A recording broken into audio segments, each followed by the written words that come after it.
You're listening to The Assurance Show, the podcast for performance auditors and internal auditors that focuses on data and risk. Your hosts are Connor McGarity and Yusuf Mullah.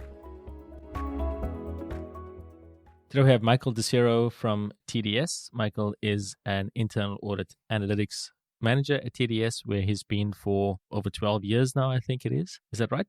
Yeah, I've been with internal audit for 12 years and specifically in the data analytics space and internal audit for the past 3 years. What brought you to audit and where you are right now? TDS stands for Telephone and Data Systems. We're a telecommunications company based in the Midwest in the United States, but we got markets across the country, wireline and wireless service for all your telecommunications really needs, and cable companies as well, and hosted managed services. What drew me to internal audit, honestly, was I graduated college with my undergrad in accounting back in 2009. So that was right during the recession.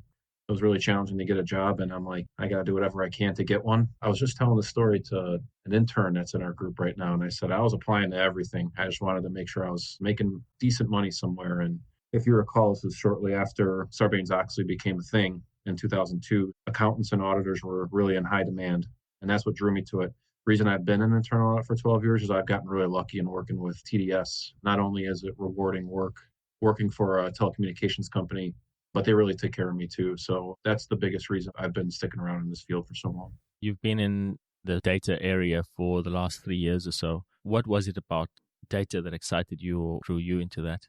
That's a good question. Actually, in my career, I was trying to identify what's life after internal audit. I was kind of thinking about if I want to continue to move up the corporate ladder, especially in internal audit, they expect you to go into the business and get some experience there. You know, if you ever want to become a director or a VP, chief audit executive, they expect you to have some business experience.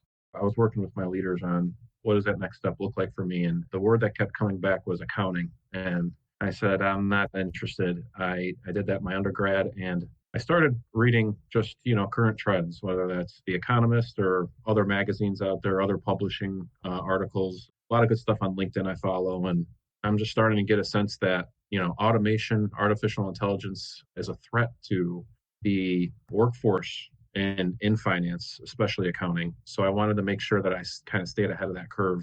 And I said, well, I need to differentiate myself a little bit. I want to get a sense for what data analytics really means. I don't want to just say it as a buzzword because I often think that it is just said as a buzzword. People don't understand really what it means or what it entails. So my company, my department set up a new data analytics function with an internal audit, and I stepped into that role. Okay. And what's your experience been over the last 3 years? How has your view of the use of data changed, or your experience with data changed over that time? It's a great question. How it's changed over the time. I'd say there's some things that have stayed the same, and there's some things that have changed dramatically. Some things have stayed the same over the past 3 years. It's just as challenging to get our hands on good, reliable data as it was 3 years ago. Identifying where the connections are that we need to get data and ensure that we're getting what everyone, kind of a buzzword, if you would say in this field, is the single source of truth. How do we agree with our stakeholders? What is that proper set of data that we all agree upon is complete and accurate, represents the data that we're looking for, and then agree upon what we should be seeing? What are the thresholds where something is good or bad? What is the threshold when something's considered an exception or not? That is all extremely challenging and continues to be, and probably will be for a while. I feel like all companies are trying to get more centralized and formalized with their data needs, meaning how do we store the data in a coherent, cohesive manner? How do we govern said data so that we understand things like what is the single source of truth? And we're making progress. So although it's still a challenge, companies are starting to realize that if they really want to get true value out of their data, they need to have good processes in place and good warehousing, good maintenance to ensure that they can rely on said data. It has the right availability for people. And of course, we got to make sure we have it all secured too. You spoke there about some of the challenges that were data focused in the 3 years that you were trying to set up this function within internal audit. Can you tell us a little bit about some of the people challenges or some of the changes that needed to be made, maybe around the people working in internal audit, but also within the business when you were trying to set this up? Great. I'll talk first about the people.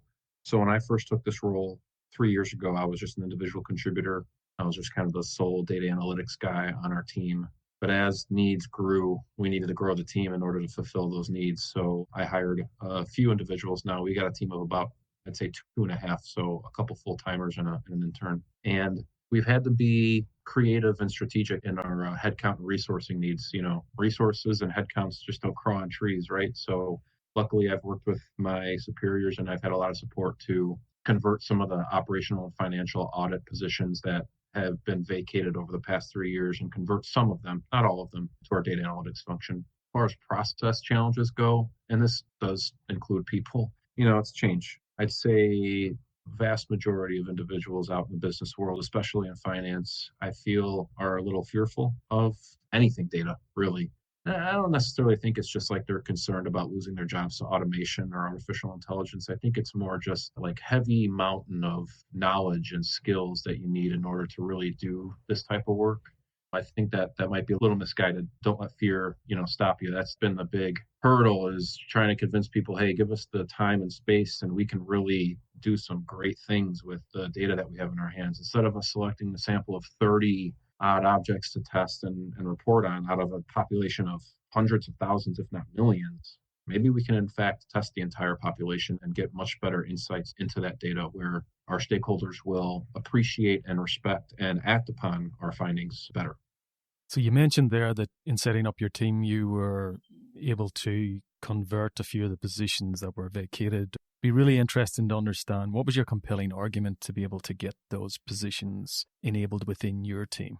Yeah, like I said, I got great support from up top, but I had to sell kind of what we are going to be using these resources for.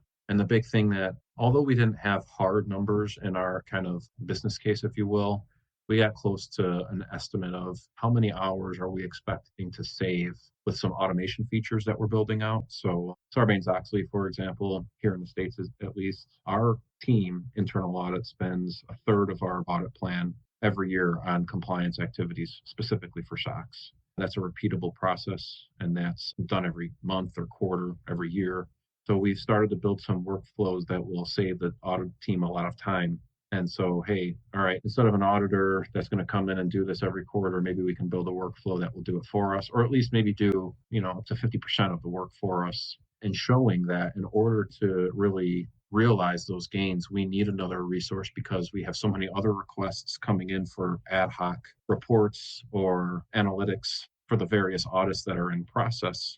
And we broke it down saying, this is how much time we're spending on audit project requests, which is a vast majority of our time. I'd say 80% of our time right now. We're only dedicating about 10-20% to SOX automation activities. Now, if we can get another headcount here, we can really start realizing this automation strategy. And that's kind of been a selling spot.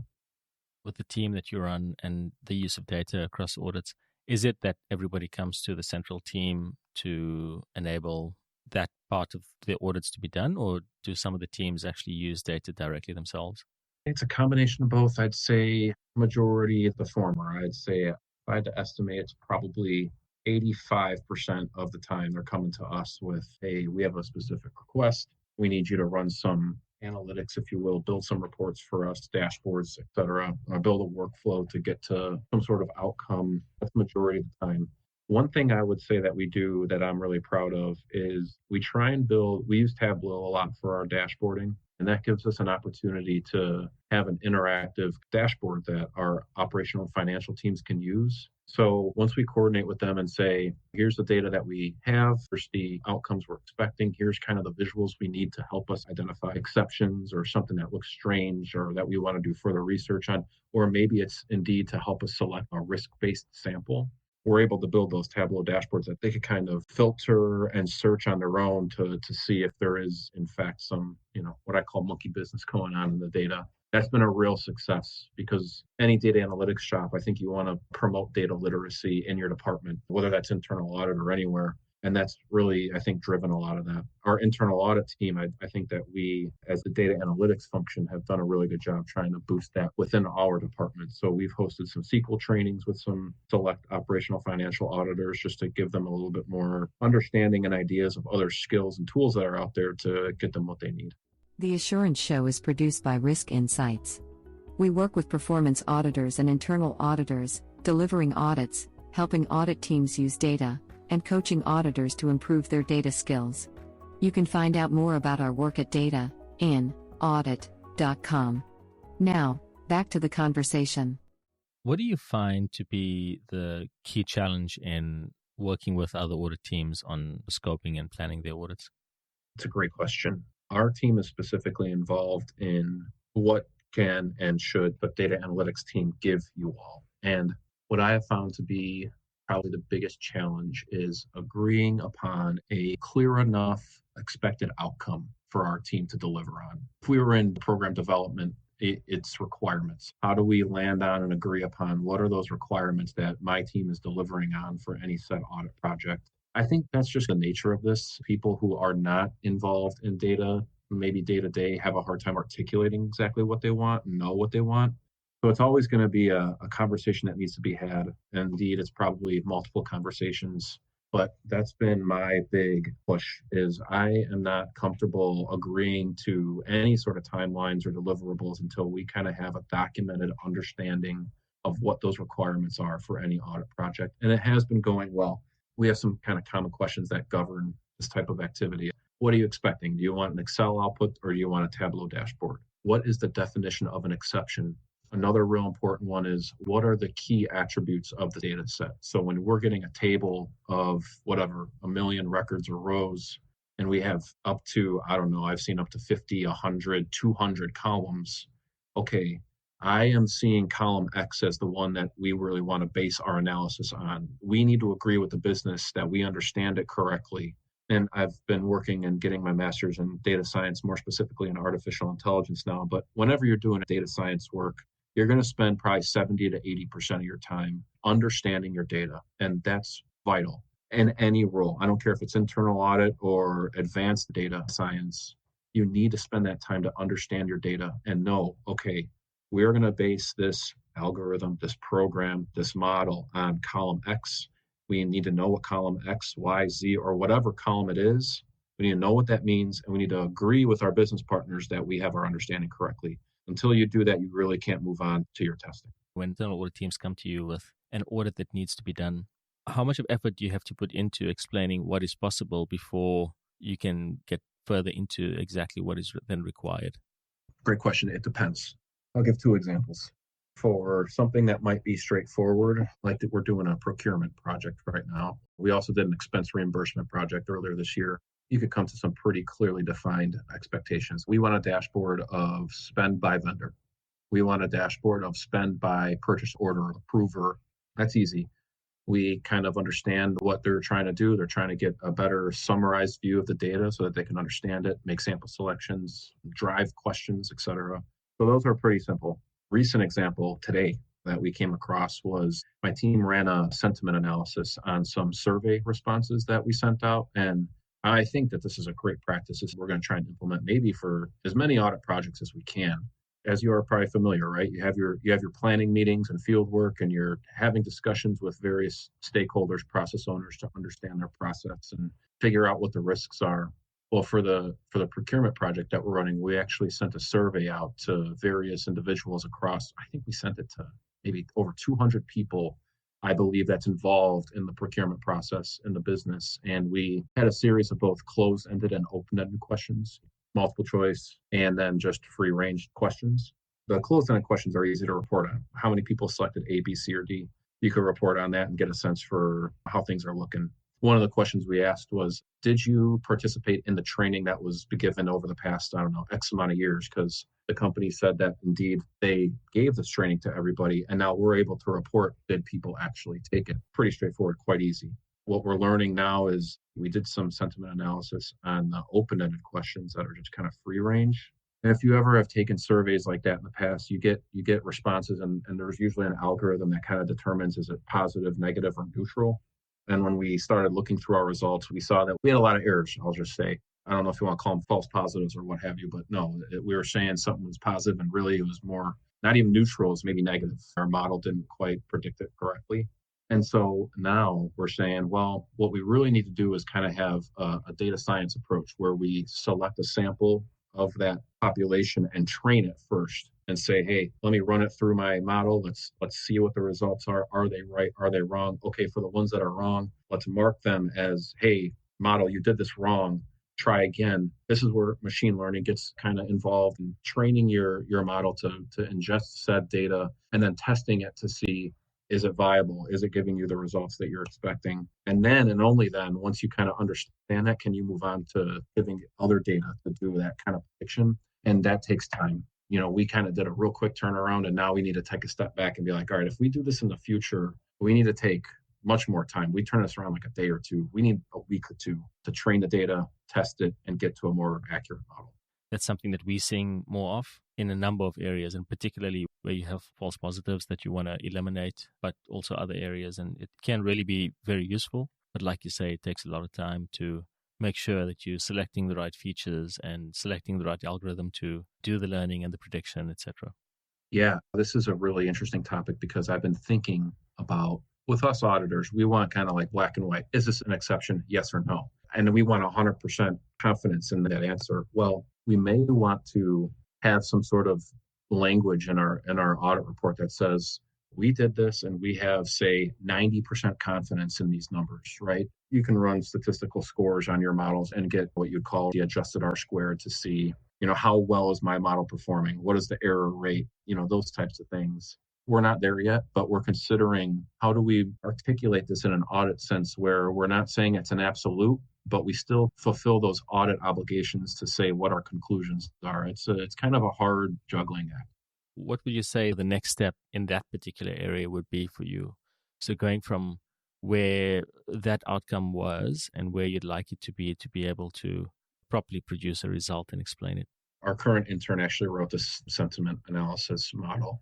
And if you were to ask her, she's probably frustrated because really she wanted to spend more time to get to a more accurate, dependable model. But at the same time, we had to balance the needs of our audit project team to get them what they needed in the timeline that they did.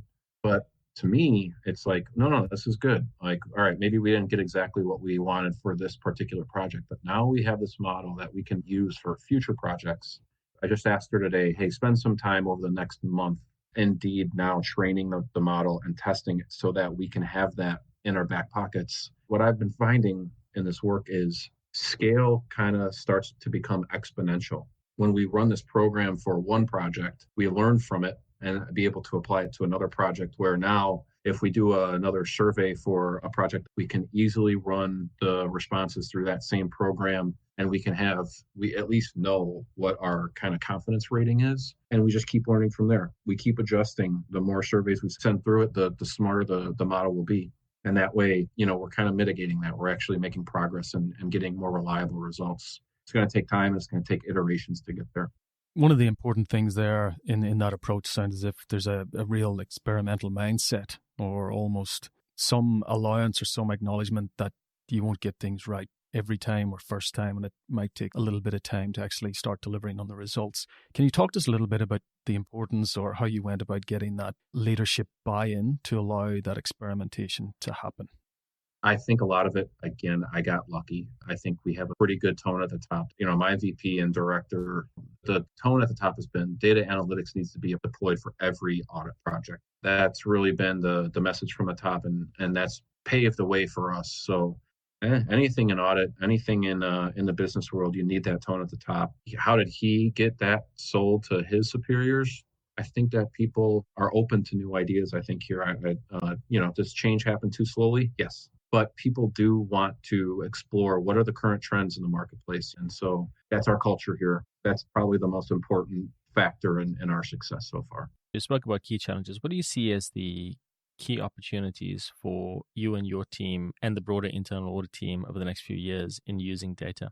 Oh man, there's a lot of opportunities here. So this is what's really exciting to me is everyone that I've talked to across many channels, many industries, many functions, many companies. Everyone seems to be on this wave of trying to get a better handle on all of their data sources and trying to streamline and warehouse that data in a cohesive manner. That's where I think everyone has opportunity, and namely our data analytics function within our department. So right now, what it takes is we need to work with our audit teams we're usually getting flat files to do a lot of this analysis. And that's probably fine if we were connecting directly to some databases or data warehouses to run automated workflows. you run the risk that you might miss something with your maintenance and something could go wrong and give you an inaccurate result. If you kind of have this control in place that says, deliver said report to me on a cadence basis, and we all agree that this is the report that we all, again, single source of truth type thing, we can rely on our change management controls to say, if this report does change, we know about it so that we can adjust our workflows accordingly. That's actually a pretty sound process where we can maintain our workflows and programs pretty well. Now, when it comes to how that applies to our entire department, we need to have a better sense for what is that system of inventory or inventory of systems that the enterprise uses. You're obviously very passionate and feel strongly about using data, not just in internal audit, but going forward in your own professional life. Is there a community of practice or a group of like-minded individuals that you tap into to learn from or share experiences or anything like that?